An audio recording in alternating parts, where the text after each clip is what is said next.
Həcc ziyarətinə xərclədiyiniz pulları kasıb-küsublara, yetim-yüsürlərə xərcləyin. Axı niyə insanları iki yol ayrıcında qoyursunuz? Niyə insanları iki xeyirdən birini seçməyə vadar edirsiniz? Niyə həcc mövsümü gələndə kasıb-küsublar yadınıza düşür? Niyə Məhərrəm ayı gələndə öz şəhidlərimiz yadınıza düşür?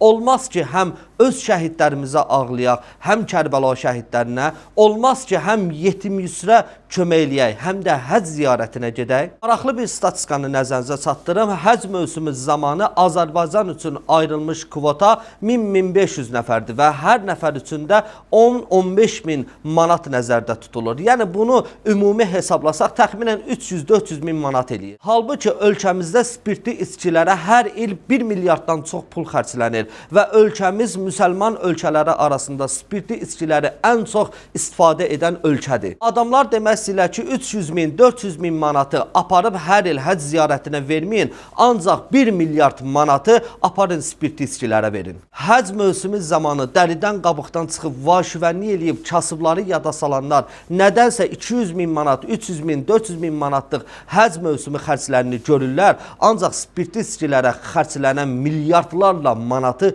görmürlər. Görmürlər və yaxud da görmək istəmirlər, işim yoxdur. Ancaq onu deyə bilərəm ki, ölkəmizdə qurulmuş ən böyük xeyriyyə cəmiyyəti hacılar, Kərbəlaylar, Məşədilər tərəfindən idarə olunur. Şəxsən mənim ətrafımda hacı da var, Kərbəlayı da var, Məşədi də var və qeyri-dindarlar da var və bunların içində ən səxavətliləri hacılar, Məşədilər, Kərbəlaylardır. Onu da qeyd edim ki, həcc ziyarətinə getmək üçün istitaət lazımdır. Yəni bir insan maddi cəhətdən o qədər imkanlı olmalıdır ki, həcc ziyarəti gələndə cibində azı 10 min, 15 min manat həcc xərci olmalıdır.